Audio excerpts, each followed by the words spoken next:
Ring of Honor might be under new leadership these days, but Tony Khan is not honouring ROH very well, according to the former ROH president. Welcome back, guys, to Fog Wrestling.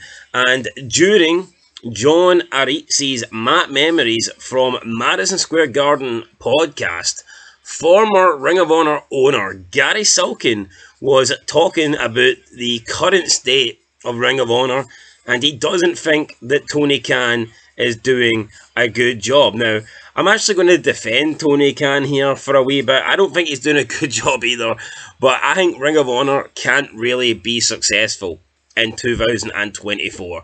Back when Ring of Honor was at its peak, you had a lot of guys in Ring of Honor that just were not suited to the WWE style. They didn't have the look, they didn't have the size, they didn't have what McMahon wanted. But you now look at wrestling, especially under Triple H and the new generation of wrestlers, where you don't need to be 6'4", 6'5", you don't need to be 260, 270 pounds. You can be pretty much any size, and we've seen a lot more smaller guys now in the past 15 years make it to the top of WWE, whereas in the past these guys probably would not have even got in the company and they would have been available for Ring of Honor. So I think one reason why Ring of Honor isn't doing that good now is because the top people in Ring of Honor are people that WWE would be interested in. 20 years ago, that wasn't the case. You know, Daniel Bryan's and Nigel McGuinness, they were never going to be brought into the WWE and pushed as main eventers in the early 2000s. Okay, McMahon was never going to do that. But now you're in an era where those kind of people, those size of people, people of that look can be pushed, and therefore that means Ring of Honor are going to struggle to hold on to these guys. And pretty much when you look at WWE's around now, you've got AEW, even TNA. There's just so many other options out there that Ring of Honor is getting the bottom of the barrel. They're having to scrape the talent barrel, and therefore it's going to be harder than ever, in my opinion, to actually make Ring of Honor good. But this is what was said on the podcast. So the podcast host, wrestling historian Evan Ginsberg, I believe he is. He's been a big fan of Ring of Honor since day one. He was making comments about how Ring of Honor is currently doing and President Tony Khan buying the company. Ginsberg says, quote, "Thousands and thousands of matches, and some of the greatest matches I ever saw was at Ring of Honor. Nigel McGuinness and Bryan Danielson. I want to thank Carrie. That was Dory Funk Jr., Jack Briscoe level. Ricky Steamboat and Ric Flair level. Danielson and Nigel, that was wrestling elevated to art. I wish they had the worldwide showcase that Danielson later got in WWE and AEW because they deserved it. Those were unbelievable matches." End of quote. I think this guy, Ginsberg guy, needs to calm down, saying that Danielson and Nigel McGuinness was fucking art.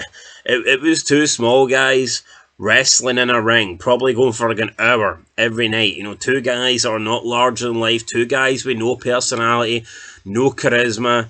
Especially back then, Bryan Danielson didn't even try to have a character. It wasn't even until he got to WWE where they actually tried to do something with him. Back then, Danielson was literally just a wrestler. That was it. He just wrestled. I'm a wrestler. I can out wrestle you. And that was Nigel McGuinness's gimmick as well. It was just two guys performing wrestling moves.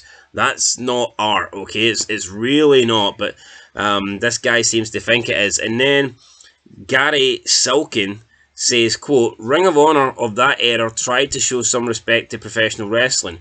Sure, we had some wacky stuff. Sure, we had the flippy dippy do was coming into fashion. The flippy dippy do was going on in Edward Carpentier too. Ring of Honor, there was some good pro wrestling going on in that segment of it. Right now, Ring of Honor, it's like no one cares at all. I don't care how money Tony Khan has, it's not being treated very well." End of quote. So, Gary Sulkin just saying that he doesn't care about the money Tony Khan has. Tony Khan's not doing a good job of Ring of Honor. But, I mean, let's look at it this way. Tony Khan's not doing a good job of AEW. This guy's not booking. It's not like Tony Khan is purposely fucking up Ring of Honor. He's doing a poor job of, booking and running his actual company, the company that he cares about. So if he can't do well with AEW, we're hardly going to see the guy, making Ring of Honor a success. And then you factor in that AEW have all these other shows. I mean, Ring of Honor is the least important thing. That is behind, in terms of priorities, it's behind Collision, it's behind Rampage, and it's behind anything else that AEW have going on. I don't know if Dark and Elevation are still a thing, but if they are, Ring of Honor is behind those guys.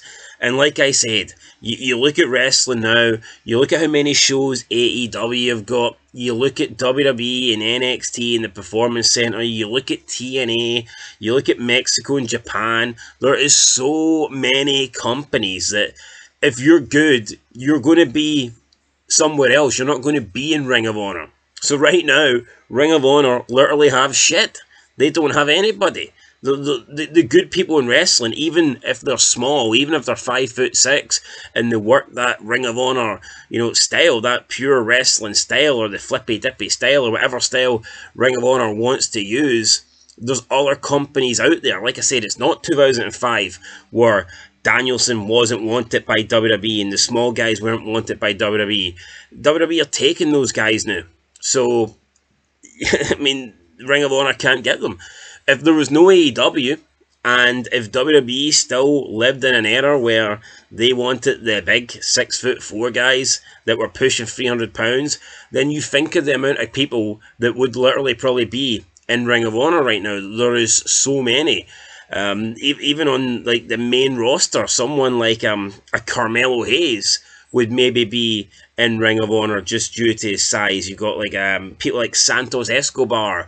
Those guys would probably be in Ring of Honor. The guys that just aren't quite, that big, and they aren't what WWE used to want in wrestlers. But now with WWE going in a different direction, there's simply no one left for Ring of Honor. So I don't think Tony Khan is purposely burying Ring of Honor. I just don't think that he's that good at what he does. He's not a good booker. He's not a good promoter. He doesn't run wrestling companies well. And if he can't run AEW well, then how do you expect him to run Ring of Honor well? What Ring of Honor, I think, it's basically... What I think he's treating Ring of Honor is, it's kind of like the way NXT is to Raw and SmackDown. The only difference is Tony Khan he's not doing it successfully, but that's kind of the way I think he should be using Ring of Honor. But anyway, guys, let us know your thoughts down below.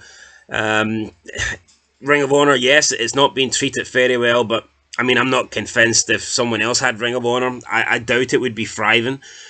Ring of Honor really hasn't been relevant for a long, long time. Back in the mid-2000s, Ring of Honor was getting talked about. You had Punk on Ring of Honor, you had Samoa Joe on Ring of Honor, you had Danielson in Ring of Honor, AJ Styles was in Ring of Honor. Ring of Honor, back in the mid-2000s, it was never mainstream, it was never like overly popular, but the fan base it did have, it had like a rabid fan base, not exactly like ECW, but I guess a little bit similar. But now it's like nobody cares about Ring of Honor. Just nobody cares. So it is what it is, guys. Catch you in the next one. Ring of Honor sucks. Peace.